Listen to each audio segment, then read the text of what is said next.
Na ansiedade de pregar aqui, quase que eu não deixo o diácono William orar. Já estava subindo aqui no púlpito, mas deu certo. Irmãos, vamos abrir as Escrituras no Evangelho de João, o Evangelho que João escreveu, capítulo de número 6, João 6. João, capítulo de número 6. Nós leremos hoje do 60 ao 65, versículo 60 ao versículo 65. Eu farei a leitura, peço que os irmãos prestem bastante atenção. É palavra do Senhor para as nossas vidas. Então, preste bastante atenção, tente focar bem na leitura, ok? Diz assim: muitos dos seus discípulos, tendo ouvido tais palavras, disseram: duro é este discurso, quem o pode ouvir? Mas Jesus, sabendo por si mesmo que eles murmuravam a respeito de suas palavras, interpelou-os: isto vos escandaliza?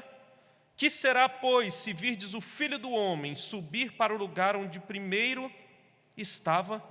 O Espírito é o que vivifica, a carne para nada aproveita. As palavras que eu vos tenho dito são Espírito e são vida. Contudo, há descrentes entre vós, pois Jesus sabia desde o princípio quais eram os que não criam e quem o havia de trair. E prosseguiu: por causa disto é que vos tenho dito, ninguém poderá vir a mim, se pelo Pai não lhe for concedido. Amém. Vamos orar mais uma vez, irmãos? Senhor Deus, amado Pai, nós te louvamos pela leitura da Tua Palavra. Rogamos a Tua graça, ó Deus, para que essa palavra que foi lida possa ser explicada, ó Deus, aplicada às nossas vidas, compreendida por nós. Rogamos o Teu favor, suplicamos, ó Deus, a graça do Senhor sobre nós, a ação do Teu Espírito iluminador, iluminando nossas mentes e corações, ó Deus, que o Senhor deixe claro, ó Deus, e gere fé no nosso coração para vivermos segundo essas verdades. Ó Pai, sê conosco, rogamos assim, no nome de Jesus. Amém. Amém. Amados irmãos e irmãs, eu já disse algumas vezes para vocês que eu cresci aqui no Guará, vocês sabem disso. Eu sempre morei ali na QE 34, e entre a QE 34 e a QE 32 tem um espaço que nós chamamos de entrequadras. E lá nessa entrequadras, quando eu era pequeno, tinha um campão, que nós colocamos traves de madeiras e costumávamos jogar bola ali. Era um campão improvisado, obviamente. Mas na época de chuva, a gente sabe que na seca a grama em Brasília fica baixinha, não é verdade? Mas na época de chuva, irmãos, aquela grama ficava alta. E nós gostávamos também de apostar corrida naquele campão, ver quem era o mais rápido. E eu me lembro de que algumas vezes nós chamávamos alguns convidados para apostar corrida conosco, que não conheciam bem aquele campo, e nós estipulávamos, um lado do campo corria um, e o outro lado corria o outro. E esses convidados, geralmente, nós colocávamos no lado do campo em que nós fazíamos algumas amarrações na grama, para vencer a corrida. Eram armadilhas, né? Para que, com aquelas amarrações, o convidado correndo do outro lado, ele tropeçava na grama, amarrava bastante grama e ficava firme, e eles tropeçavam, impedindo com que eles avançassem na corrida, e certamente eles perdiam a corrida por causa dessas armadilhas. Irmãos, eu estou contando essa história e vou pedir já para as crianças desenharem justamente alguém caindo numa armadilha, tá certo? Alguém caindo numa armadilha. Você pode desenhar do jeito que você quiser, qualquer tipo de armadilha. E por que eu estou falando de armadilhas aqui? Quando nós olhamos para esse texto, nós vemos homens escandalizados com a mensagem do Senhor Jesus. Homens escandalizados. E a ideia aqui do escândalo, de homens escandalizados, essa palavrinha, escandalizar, esse verbo, ele traz a ideia de uma armadilha que é criada, uma arapuca, algo que é colocado para que alguém caia e não termine a sua jornada, tropece no meio do caminho. É como uma pedra de tropeço. É o que nós temos aqui.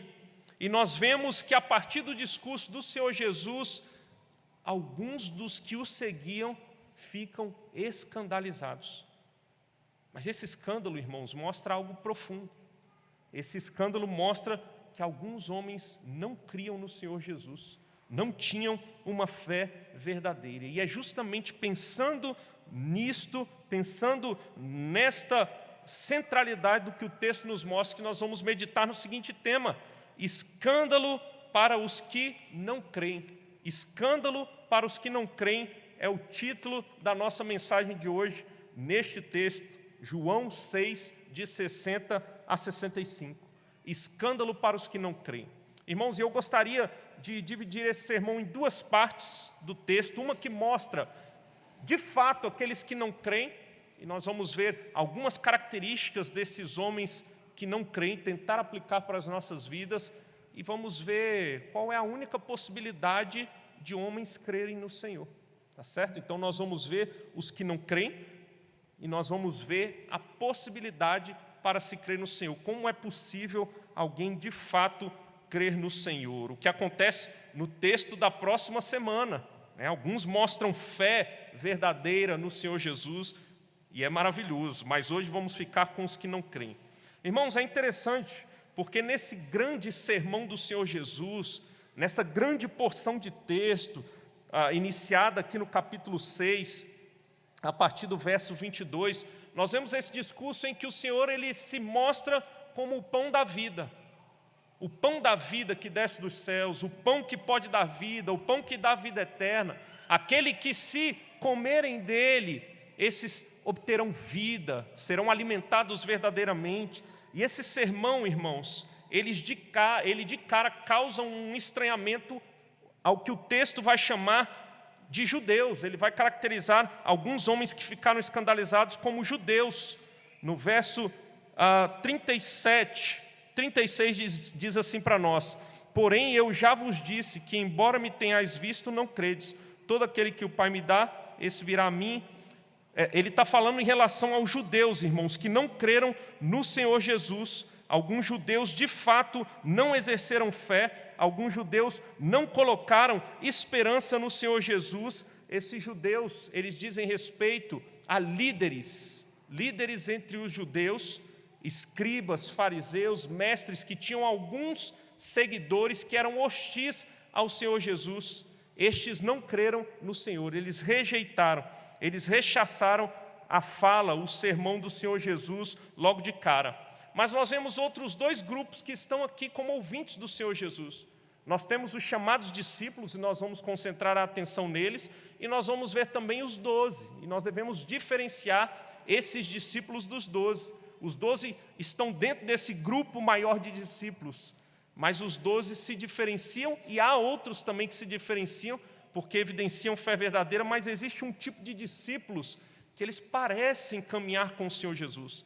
Eles tinham até uma certa frequência em seguir o Senhor Jesus, parecia ter um certo zelo, mas nós vamos ver que não era bem assim. Eles são seguidores, irmãos, que não têm uma fé real no Senhor Jesus Cristo. Olha só que interessante, dê um pulinho aí no capítulo 8, verso 31. Capítulo 8, verso 31 diz assim: disse, pois, Jesus aos judeus que haviam crido nele: se vós permanecerdes na minha palavra, sois verdadeiramente meus discípulos. Sabe o que caracteriza um verdadeiro discípulo de Cristo? É se ele é preservado, se ele persevera, se ele permanece na palavra do Senhor. Em outras palavras, irmãos, não importa como nós começamos a caminhada, é importante continuar bem e terminar bem. E aqui nós, a partir dessa verdade, devemos olhar para a nossa própria vida, não é verdade? Que tipo de discípulos nós somos? Como temos vivido quando nos dizemos cristãos? Que tipo de discípulo, de fato, temos nos demonstrado? É algo para nós pensarmos. O texto diz para nós no verso 60, muitos dos seus discípulos, esses discípulos com uma fé falsa, tendo ouvido tais palavras, disseram: duro é este discurso, quem o pode ouvir? Eles ouviram umas tais palavras, e essas tais palavras se referem ao sermão que o Senhor Jesus pregou. Não só a parte que ele diz sobre a comida e a bebida, que eles deveriam comer da sua carne e beber do seu sangue, mas todo o discurso. Obviamente que esse discurso da comida e da bebida, fez com que eles se escandalizassem. Eles entenderam, mas o que esse Jesus está querendo dizer? O que ele está dizendo sobre comer da sua carne, beber do seu sangue? Será que é algum tipo de canibalismo? Mas é mais do que isso e nós vamos ver. Mas não somente isso, irmãos. No sermão que o Senhor Jesus está pregando, ele diz que ele é o pão da vida que desceu dos céus. Ele é o pão que dá vida e ele desceu dos céus. E eles sabem o que o Senhor Jesus está falando quando diz isso. O Senhor Jesus está se fazendo igual a Deus. Eu não sou como vocês, por mais que eu esteja vivendo em pele humana, por mais que eu tenha encarnado, eu não sou deste mundo. Eu sou de uma realidade celestial. Eu sou divino. Isso escandaliza estes homens que escutam este discurso, este sermão do Senhor Jesus. Mas não somente isso, escandaliza eles, e mesmo que não fossem aqueles judeus citados como líderes e seus seguidores, esses também eram judeus, que o verso 59 vai dizer que o Senhor Jesus ele estava ensinando na sinagoga de Cafarnaum. Então a maioria dos seus ouvintes eram judeus. Eles, como judeus, também escandalizava o fato do Senhor Jesus dizer que era maior que Moisés. Ele era maior que Moisés, isso também escandalizava esses judeus. Então, isso trazia um certo repúdio à mensagem do Senhor Jesus. E a ideia aqui, irmãos, de um discurso duro, que eles dizem ser do Senhor Jesus, não é que era um discurso duro de entender. Por mais que o Senhor Jesus usasse a figura de linguagem, uma linguagem figurada, para descrever realidades profundas, não era o fato de não entenderem que fazia com que eles dissessem que o sermão era duro, que as palavras, mas era o fato deles não aceitarem o discurso do Senhor Jesus. O sermão do Senhor Jesus não era aceitável para eles não queriam aceitar e se render às verdades que o Senhor Jesus estava dizendo. Eles ficavam ofendidos, indignados, e no seu coração eles estavam se rebelando contra o Senhor Jesus. Eles estavam sendo rebeldes, intencionalmente rebeldes contra o Senhor Jesus. O problema, irmãos, não era uma questão de intelecto, mas uma questão de fé. O problema deles não era intelectual, era a crença deles, era a fé que não era suficiente para crer nas palavras do Senhor Jesus. E sabe o que mostra para a gente que esse era o grande problema e essa era a raiz do problema deles? E esse é um verso-chave para a gente, é o versículo de número 64. Olhem para o versículo de número 64. Diz assim: contudo, há descrente entre vós. O Senhor Jesus diz, o problema de vocês é incredulidade. O problema de vocês é falta de fé. Sabe o que faz com que vocês me rejeitem? Sabe o que faz com que vocês digam que o sermão é duro, que o discurso é duro? É falta de fé. Há descrentes no meio de vocês. Pois Jesus sabia desde o princípio quais eram os que não criam e quem o havia de trair. Jesus é Deus, irmãos. Ele sabe exatamente os que criam verdadeiramente e ele sabia inclusive o que haveria de o trair. Até mesmo dentro dos 12 havia um que era descrente. O Senhor Jesus sabia muito bem quem era. O Senhor via as profundezas do coração e esse era o grande problema destes homens. Parem para pensar bem, como não era um mero problema de intelecto. Vocês lembram do mestre da lei, Nicodemos? Quando o Senhor Jesus, no capítulo 3 de João, está tendo aquele diálogo, aquela conversa com Nicodemos, ele fala coisas que aos olhos do mestre da lei são difíceis de entender. Mas vocês lembram da reação de Nicodemos, irmãos? Ele reage, sim, mostra uma certa falta de entendimento quando o Senhor Jesus diz que é necessário que ele nasça de novo. Ele diz, pode um homem já velho voltar para o ventre da sua mãe? Ele não estava entendendo, mas humildemente ele estava perguntando. Porque ele cria no Senhor Jesus. Ele ouviu falar e ele viu coisas que o Senhor fez, ouvia a fama do Senhor e sabia que ninguém poderia fazer aquelas coisas, um homem normal. Então ele se submete para tentar entender. Vocês lembram da mulher samaritana que inicialmente não estava entendendo o discurso do Senhor Jesus? Do que ele está falando? Será que ele tem um poço? Será que ele tem uma fonte de água onde ele vai trazer essa fonte? Do que o Senhor Jesus está falando? E o Senhor Jesus estava falando dele mesmo. E ela humildemente se submetendo e reagindo de uma maneira diferente, os olhos dela são abertos e ela entende. Então o ponto aqui, irmãos, é falta de fé. Esses discípulos não criam, e por falta de fé, eles se rebelam contra a mensagem, contra o discurso do Senhor Jesus. E é justamente a falta de fé e não a falta de entendimento que faz com que eles se escandalizem com o sermão do Senhor, com a fala do Senhor Jesus. Olhem aí o versículo de número 61, irmãos. Mas Jesus, sabendo por si mesmo que eles murmuravam a respeito de suas palavras, interpelou-os. Isto vos escandaliza? Por um acaso, este sermão, essas verdades escandalizam vocês? É interessante, irmãos, que esses discípulos, ou ditos discípulos do Senhor, eles reagem exatamente como aqueles judeus reagiram lá atrás, no discurso do Senhor Jesus, ainda no capítulo 6. Olha aí o verso 41, o que vai dizer para nós. Murmuravam, pois, dele os judeus, esses líderes que eu havia falado, porque dissera, eu sou o pão que desceu do céu. Eles murmuravam, eles reclamavam, eles se rebelavam em seu coração contra o Senhor Jesus. A atitude desses que até então pareciam discípulos verdadeiros do Senhor é justamente a mesma desses judeus. Eles se rebelam, eles murmuram. E essa reação desses dois grupos é exatamente aquela mesma reação daquela primeira geração de israelitas que murmurou contra o Senhor no deserto, por falta de fé em Yahvé, no Deus da aliança, no Senhor da aliança. Lá em Êxodo 16, 2, nós vemos a murmuração daqueles. Essa murmuração mostra incredulidade. E o que eles estão exercendo aqui, irmãos, é incredulidade. Então o Senhor Jesus diz, isso vos escandaliza, sabendo que estava escandalizando. É como se o Senhor Jesus estivesse dizendo, o meu discurso é como uma armadilha para vocês. O meu discurso é como uma pedra de tropeço para vocês, faz vocês tropeçar. É isso mesmo que vocês estão dizendo. Vocês estão escandalizados com essa verdade. E eles estavam, irmãos, escandalizados com o sermão, com a fala, com as verdades proferidas pelo Senhor Jesus. Verso 62, volte os olhos aí para o verso 62, diz, que será, pois, se virdes o Filho do Homem subir para o lugar onde primeiro estava? Fala do Senhor Jesus. E aqui nós temos algo profundo, irmão, sendo dito pelo Senhor Jesus. O que o Senhor Jesus quer dizer com esse verbo subir? Nós, quando olhamos para o texto diretamente, nós estamos pensando na ascensão do Senhor Jesus, não é verdade? Eu voltarei de onde eu vim. De fato, Ele vai voltar para onde Ele veio.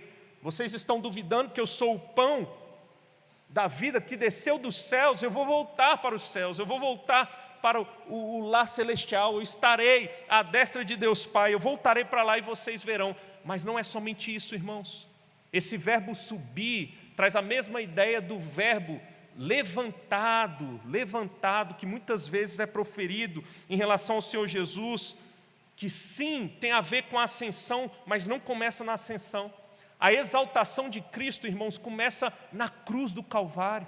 A exaltação de Cristo, quando esses verbos são utilizados, o subir, o levantado em relação ao Senhor Jesus, sim, culmina na ascensão, mas começa na crucificação. Porque é justamente na crucificação que o Senhor Jesus está tendo e executando a sua vitória sobre o pecado, sobre a morte.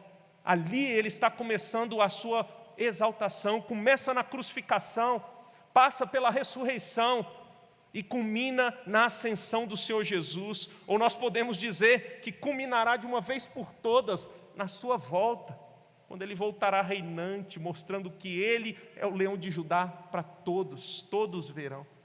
Mas o que o Senhor Jesus está querendo dizer aqui, irmãos? Eu entendo que há um foco na crucificação. Vocês estão escandalizados porque eu estou dizendo coisas que vocês discordam, coisas que fazem vocês acharem que eu estou ficando louco. Isso escandaliza a fé de vocês, isso soa como uma espécie de blasfêmia contra vocês. Quem dirá quando eu estiver levantado na cruz? Quem dirá quando eu estiver começando a minha exaltação indo à cruz, sendo morto, humilhado? O que vocês pensarão? Imagine só na cabeça do judeu, irmãos. Imagine só na cabeça do judeu que achava que o Senhor Messias, o Messias prometido, viria de forma pomposa, faria sim sinais e prodígios, mas se mostraria um grande rei terreno, mostraria força nessa terra, no tempo presente, e conquistaria os reinos, e um grande reinado terreno, presente e político para o povo de Israel. Imagine eles guardando essa visão do Messias na mente. Alguém que se diz o Messias é humilhado com a morte mais humilhante dentre os homens. Isso era escândalo para eles, irmãos. Esse era o grande escândalo. Por isso o Senhor Jesus está dizendo: se escandaliza as palavras que eu tenho dito, quem dirá quando me virem na cruz? Isso que levou a falta de fé no Senhor Jesus tantos a escarnecerem do Senhor Jesus. Esse era o grande e maior escândalo, irmãos, aos olhos dos judeus. Eles ainda veriam essas verdades se concretizarem. Eles que buscavam benefícios como comida e bebida, milagres da parte do Senhor Jesus, ou messianismo político, ficariam extremamente escandalizados com a morte do Senhor Jesus. E esse discurso, de certa maneira, já está apontando para a morte, quando ele fala sobre entregar a sua carne, o seu corpo, de comer do seu corpo, de beber do seu sangue. Isso, de certa maneira, ele já tem consciência de que isso está apontando, por isso se torna escandaloso para eles, irmãos. E sabe o que é interessante? Não foi só para esses homens que foi escandaloso o discurso do Senhor. A própria crucificação continuou a ser, mesmo depois da crucificação, ressurreição, ascensão do Senhor Jesus, a mensagem do Evangelho, a boa nova, a grande mensagem de salvação, continuou e continua a ser escândalo, irmãos, para aqueles que não creem, para aqueles que se perdem. Vamos abrir lá em 1 Coríntios, novamente, o texto que lemos na nossa liturgia, irmãos. Olha só o que o apóstolo Paulo diz.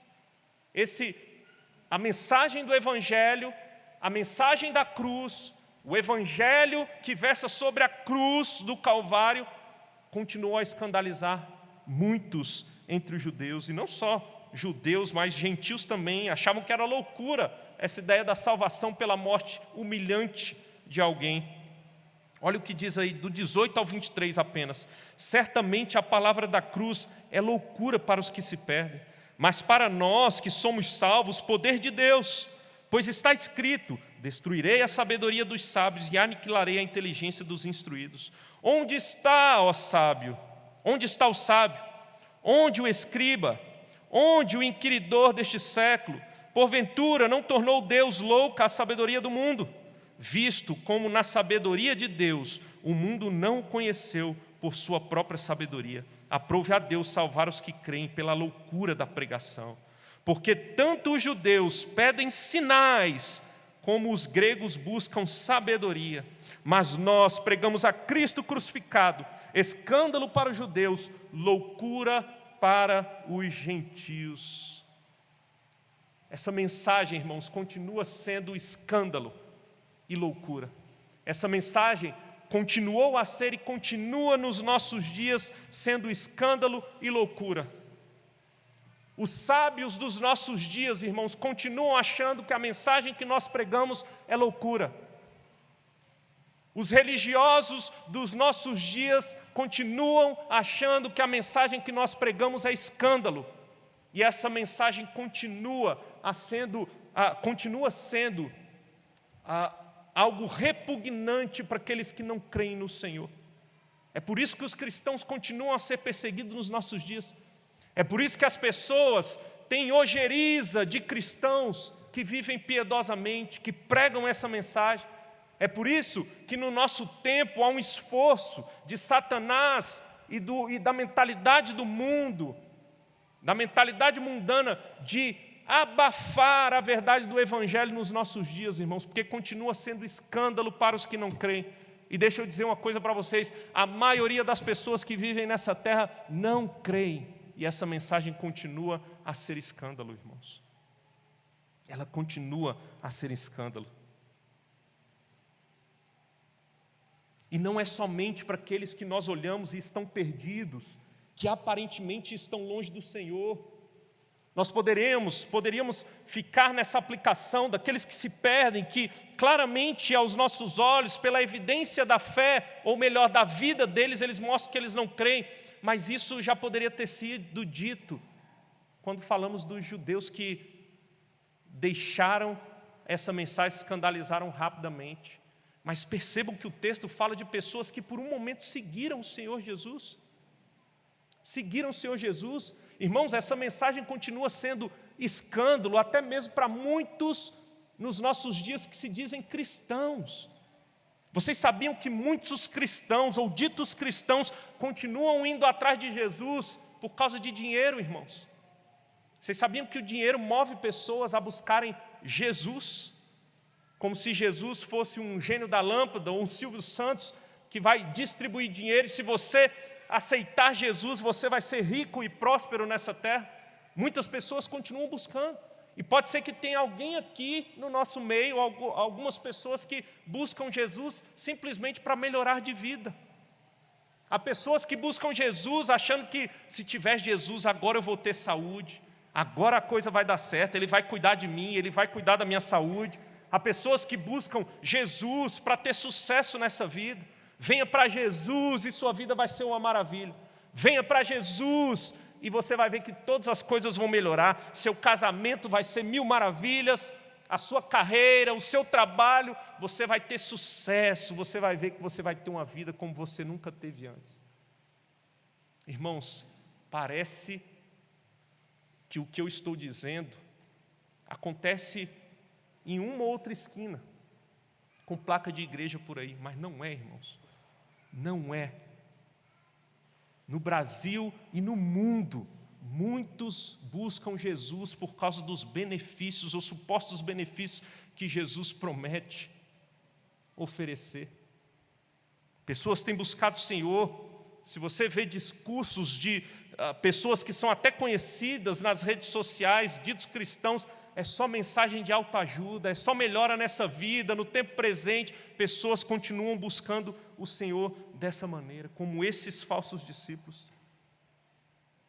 E sabe o que acontece com muitos desses, irmãos? Quando ouvem o evangelho verdadeiro, quando alguém sobe num púlpito para pregar a verdade, eles acham a mensagem dura demais.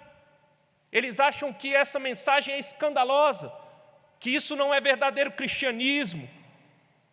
E aí criam um suposto Jesus em séries como The Chosen, por exemplo, para que as pessoas se sintam bem, como se Jesus fosse esse que simplesmente pensa na nossa vida aqui e agora, entende todas as nossas mazelas, e essa é a grande preocupação dele. Ele entende de fato, mas há mazelas piores, há uma preocupação muito maior.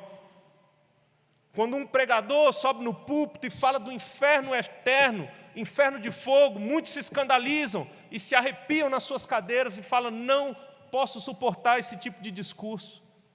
É duro demais, é pesado demais, não é esse o Jesus que eu conheço, não é esse o Deus que eu conheço e que eu sirvo. Negócio de inferno, quando se fala de condenação para todo sempre, muitos se escandalizam, acham loucura. Quando se fala de abnegação, muitos não querem viver abnegadamente. Acham que viver o cristianismo é viver regaladamente. Aliás, eu sou filho do rei e eu mereço todas as coisas dessa terra. Tomar a cruz é escândalo para os que não creem, é escândalo para os que se perdem. Negar a si mesmo, que loucura é essa de negar a mim mesmo? Meu terapeuta falou que eu devo me amar mais do que tudo, que o meu problema é que eu não me amo, e vem você dizer que Jesus manda eu negar a mim mesmo e tomar a minha cruz. Isso é duro demais, é escandaloso demais, e as pessoas não querem ouvir esse tipo de discurso nos nossos dias, irmãos. Muitos ditos cristãos e discípulos de Cristo não suportam a verdade do Evangelho, não suportam viver de modo digno do Evangelho, os desdobramentos do Evangelho na vida do crente. Amor ao próximo, não. Meu cristianismo é para me regalar, é egocêntrico, é para que eu melhore a minha vida. Negócio de amar o próximo, me dedicar ao outro, pregar o evangelho para o outro, ele que se vire. Por que ele não quer crer? Não, esse negócio de sair para pregar para os outros, cumprir grande comissão, é pesado demais para mim. Esse não é o tipo de cristianismo que eu quero viver. Amar o inimigo, Nem pensar. Parecemos um bando de Jonas, não é verdade? Quando o Senhor Jesus nos manda amar, nós achamos que a nossa justiça é maior do que a justiça dele. Somos cheios de justiça própria, irmãos. E falar em amar os inimigos é pesado demais para a grande maioria dos discípulos ou ditos discípulos do Senhor.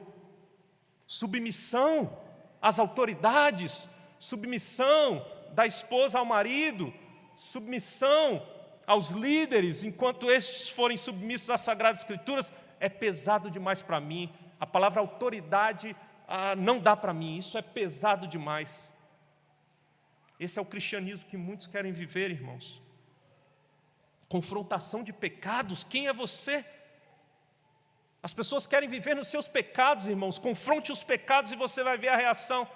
Muitos vão se mostrarem submissos e escandalizados com o que o Evangelho exige de nós, ou o que o Evangelho exige daqueles que creram verdadeiramente. Exortação à santidade? Não. Uma vez salvo, salvo para sempre. Entende esse conceito de maneira errada. O Senhor derramou graça e eu já estou salvo. Não, o Evangelho não é pesado como você quer imprimir, não. O Evangelho é leve, e leve para muitos é viver uma vida de pecado. Fornicação, adultério, pornografia, amor ao dinheiro, idolatrias de todo tipo. Irmãos, eu me lembro que em uma das antigas igrejas onde eu estive, certa vez uma família terminou o culto e alguns dias depois eu encontrei uma família da igreja. Eles falaram, alguns familiares nossos foram lá no culto. E foi bom que eles foram lá. Eu falei, que legal. Aí eu resolvi perguntar, e aí, o que eles disseram para vocês? Aí eles olharam para o outro, eles falaram que nunca mais voltam. Eu falei, mas por quê? Porque eles falaram que eles queriam ir lá para ouvir algo bom. E você disse que todos nós somos pecadores. Eles falaram, não vou lá para ouvir que eu sou pecador. Eu quero algo bom para animar minha semana, para eu ter dias legais, mais animados. Esse tipo de gente, irmãos, que tem se dito cristã nos nossos dias. E essa mensagem é escândalo. Eu me lembro de um filme, irmãos, que eu assisti certa vez, contava a história de um pastor pentecostal norte-americano. O nome do filme é A Caminho da Fé, eu não sei quantos já viram. E esse pastor, ele fazendo sucesso, a igreja dele fazendo sucesso, e ele pregando, pelo menos no filme, ele falava de pecado, ele falava de condenação, ele falava sobre arrependimento, e a igreja crescendo. Mas ele começou a se deparar com algumas mazelas humanas, como fome na África, e mortes, e violência.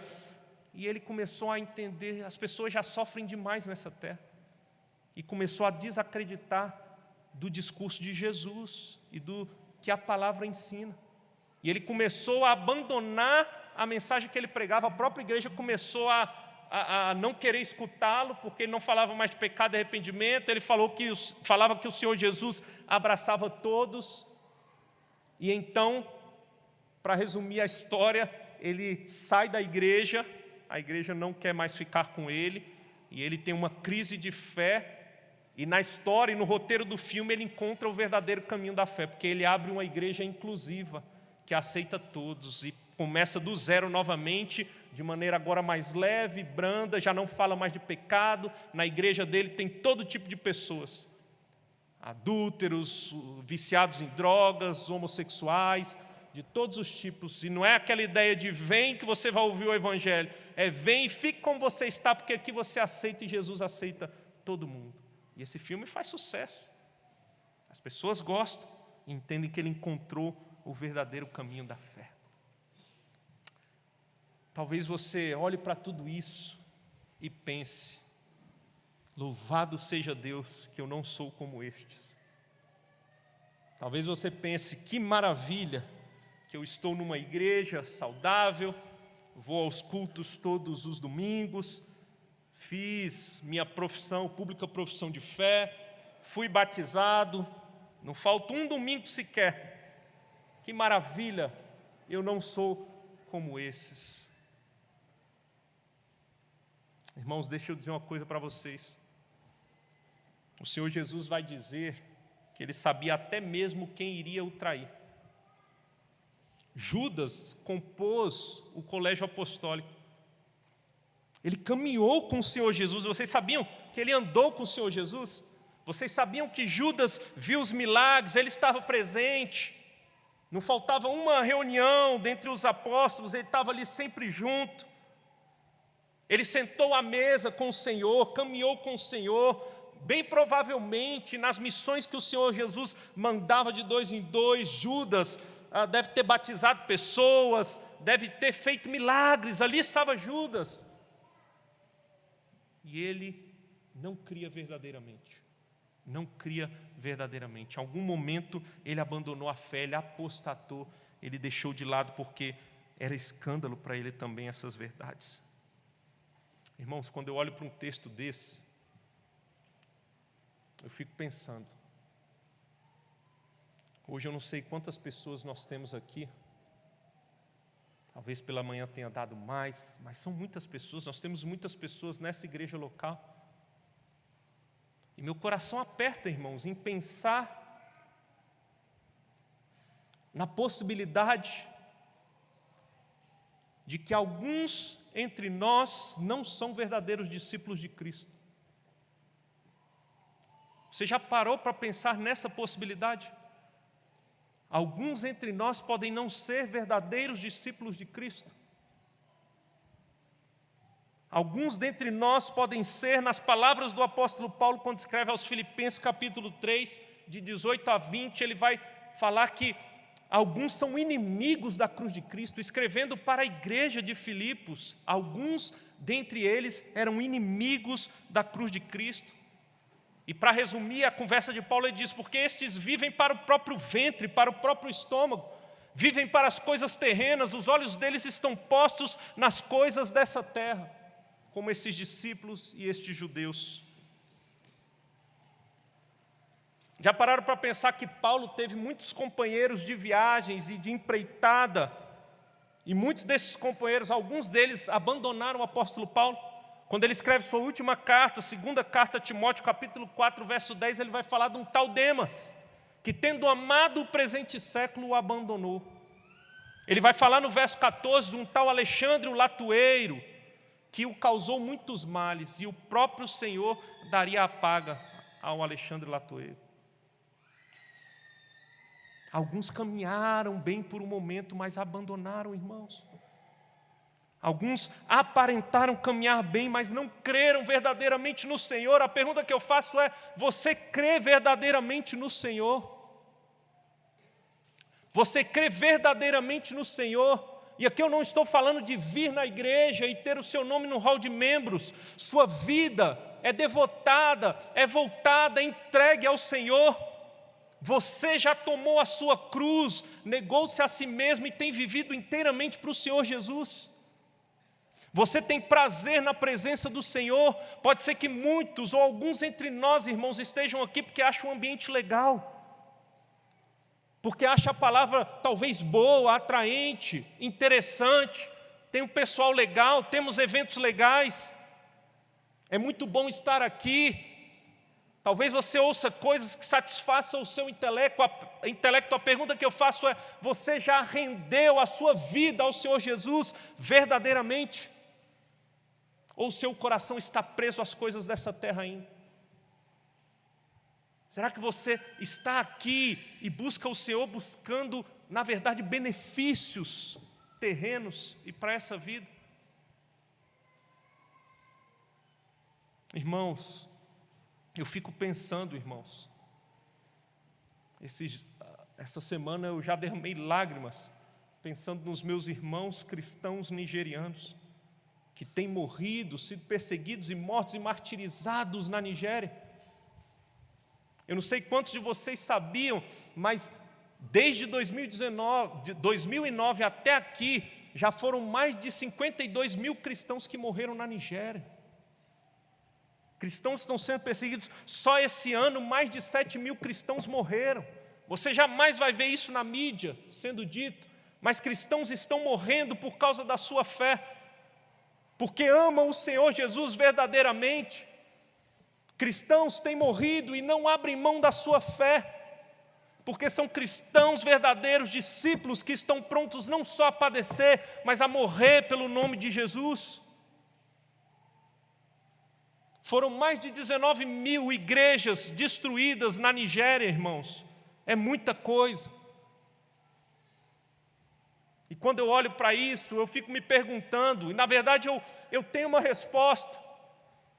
Mas se levanta-se uma perseguição no Brasil, como há na Nigéria atualmente, eu não tenho dúvida de que não morreriam tantos cristãos como morrem na Nigéria.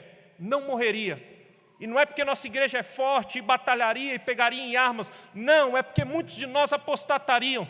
Muitos de nós abririam mão da fé. Porque nas coisas simples da vida, no dia a dia, não mostram uma fé verdadeira. Abrem mão da fé com vergonha de anunciar o Evangelho para quem Deus tem colocado. Com medo de ser repudiado por familiares, amigos de trabalho. Quem dirá dar a vida? Será que nós daríamos? Não daríamos, irmãos. Não daríamos. Se uma perseguição se levanta como se levantou na Nigéria, seria evidenciado, o tapete seria puxado, a cortina seria aberta do tipo de discípulos que temos sido no nosso país.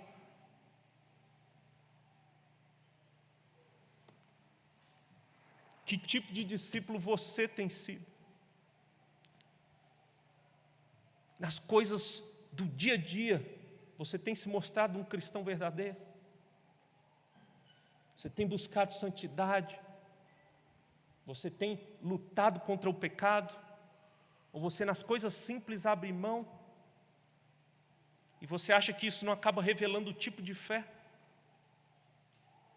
É algo para pensarmos, irmãos, seriamente. Eu sei que o tempo avançou bastante, mas fique tranquilo que esse primeiro ponto era o maior mesmo. Era o grande ponto. Mas a segunda coisa que nós vemos, irmãos, versos 63 e 65, é como então nós podemos ser verdadeiros discípulos de Cristo. O que deve acontecer para que nós sejamos verdadeiros discípulos de Cristo e vivamos uma fé verdadeira nos nossos dias como verdadeiros discípulos de Cristo? Verso de número 63, eu vou pedir para vocês lerem, por favor, 1, 2, 3, podem ler.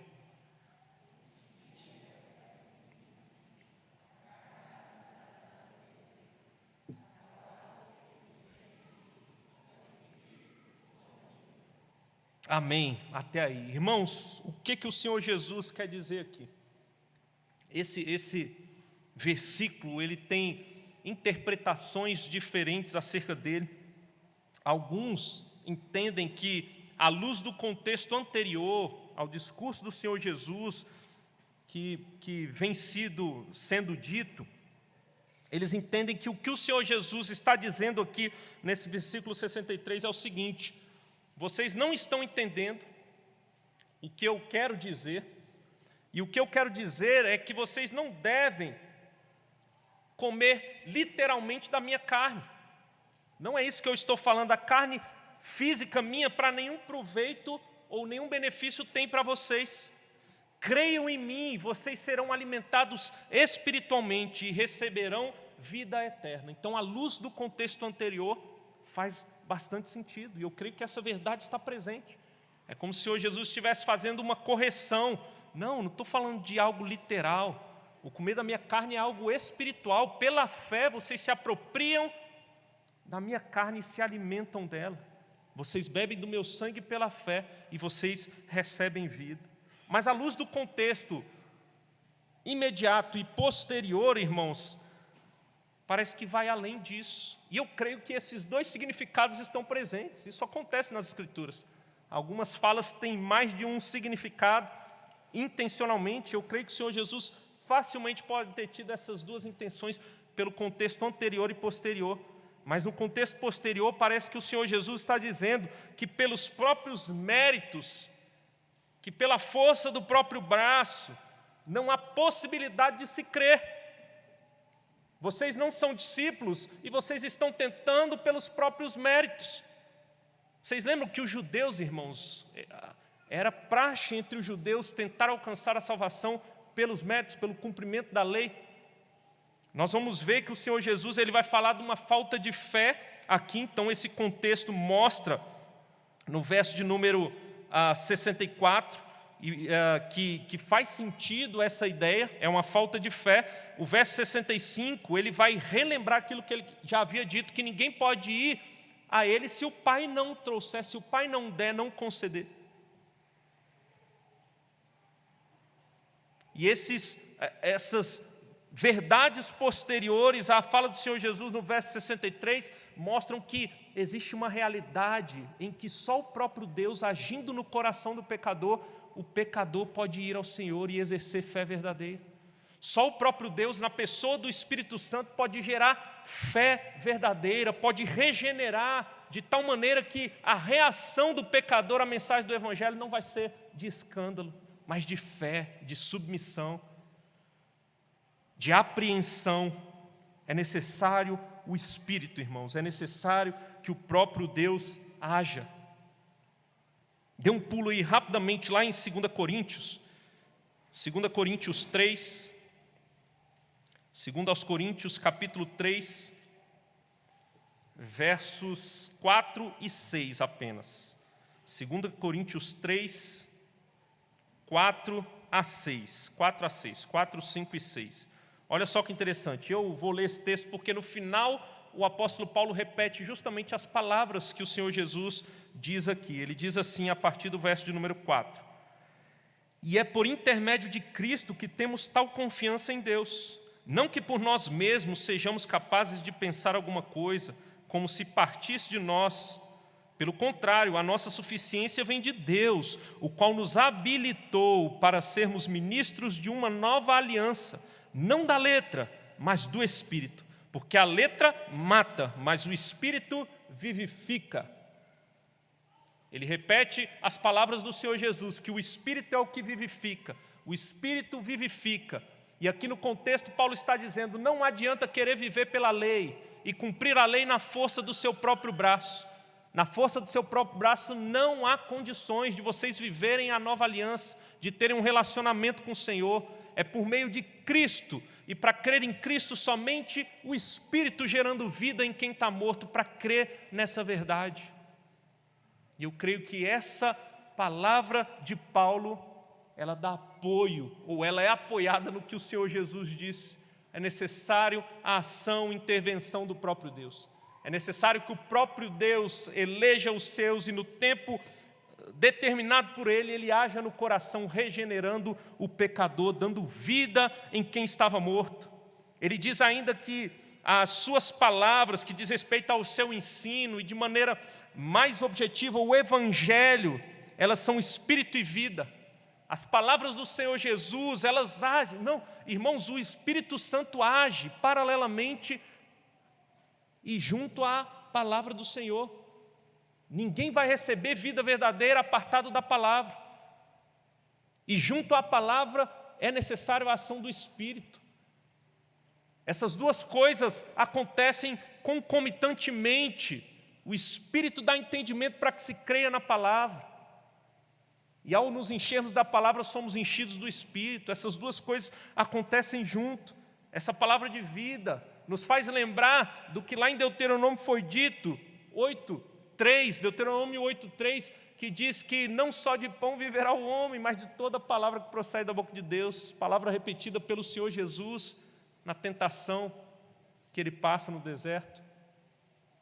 Não só de pão, mas de toda a palavra. Nós carecemos da palavra do Senhor. Nós precisamos do Evangelho, nós precisamos dessa verdade que o Senhor anunciou, essa boa nova de salvação, a mensagem do reino, e é ela que traz vida.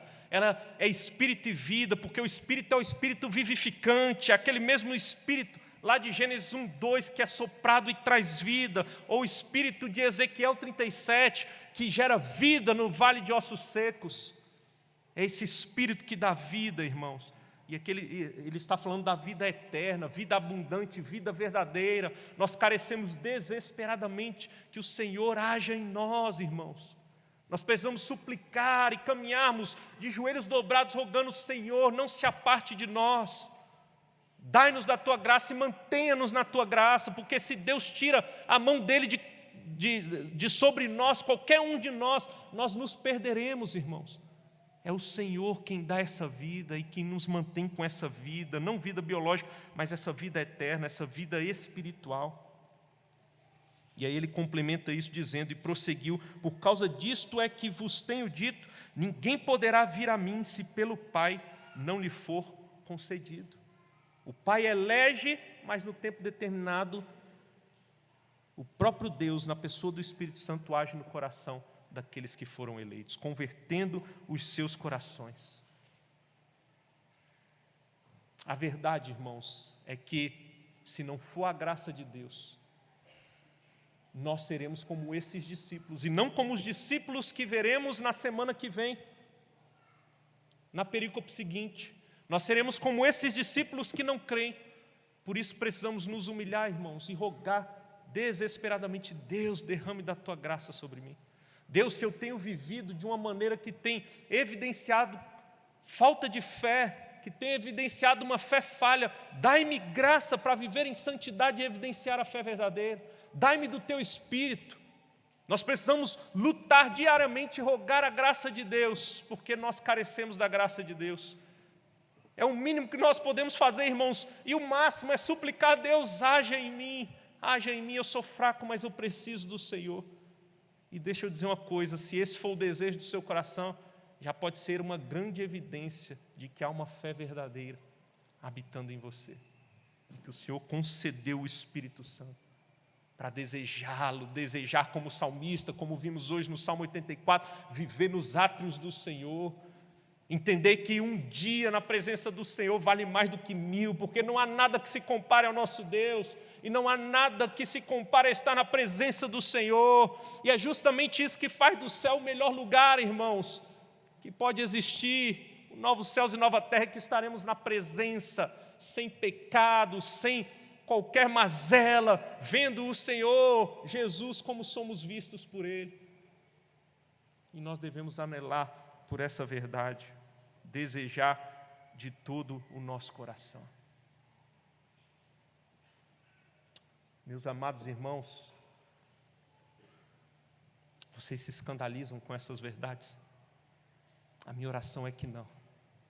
A minha oração é que nenhum de nós ache palavras como essas duras demais, o Evangelho duro demais, mas que ao ouvirmos o Evangelho, nossos corações se curvem diante do Senhor, que o sigamos e entreguemos a nossa vida, assim como cremos que Ele entregou a sua vida por nós. Que nos lembremos, irmãos, que tudo o que nós mais carecíamos e necessitávamos, Ele já conquistou na cruz do Calvário. Que agora respondamos com fé e vivamos para o nosso Senhor, que não abramos mão de viver para o nosso Deus e sermos verdadeiros discípulos. E ao acontecer isso, dê glórias ao nome dEle, seja grato, porque é Ele quem dá vida, é Ele quem dá do seu Espírito, é Ele quem elege, é Ele quem nos conduz, é Ele quem nos salva. E isso deve nos levar a uma adoração cada vez mais pura, cada vez mais deleitosa, cada vez mais desejo de viver para o nosso Senhor como verdadeiros discípulos. Que o Senhor nos abençoe, irmãos, nos sustente e nos fortaleça para seguirmos o Senhor Jesus até o último dia, sustentados por Ele. Curve sua cabeça, vamos orar, e a equipe de música já pode ir se posicionando, pois cantaremos mais um cântico ao nosso Deus. Senhor Deus, nosso Pai, nós te louvamos, ó Deus, pelo privilégio de nos reunirmos para adorá-lo. E neste serviço que prestamos, ó Pai, temos o privilégio de ouvir a Tua santa palavra. Ah, Deus, como vimos hoje, ó Pai, nós precisamos da ação do Senhor em nós. Nós carecemos, ó Deus, que o Senhor haja em nossos corações. Nenhum de nós pode, pelo próprio mérito, pelo intelecto, pela própria força, fazer qualquer coisa que seja agradável ao Senhor. Quanto mais crer, ó Deus, precisamos do Senhor, precisamos da Tua graça derramada, precisamos do Teu Espírito, da Tua palavra compreendida, de fé sendo gerada pelo Senhor mesmo. Por isso a minha oração, Pai, a minha súplica é que o Senhor gere fé verdadeira em nossos corações. Se há alguém entre nós que ainda não creu verdadeiramente, que tem vivido uma fé falsa, ó Pai, que hoje o Senhor derrame graça e gere fé verdadeira em seus corações. Se há no nosso meio, Pai, a começar por mim, alguém que tem a fé verdadeira, mas tem vivido de maneira tímida, tenha misericórdia, Deus, e restaura-nos, reaviva-nos, ó Deus, para sermos verdadeiros discípulos que evidenciam uma fé verdadeira, real, profunda no Senhor Jesus. Sê com a Tua igreja, ó Pai, sê com o Teu povo, sê conosco, ó Pai, dando-nos da Tua graça. Pedimos perdão pelos nossos pecados, pedimos perdão por todas as vezes que, ó Deus, de alguma maneira nos escandalizamos ou com o Evangelho, ou com uma vida digna do Evangelho, que vivamos completamente aquilo que o Senhor requer de nós, ó Pai. Ó Deus, sê com a Tua igreja, sê com o Teu povo. Suplicamos, humildes, o favor do Senhor, no nome de Jesus. Amém. Amém.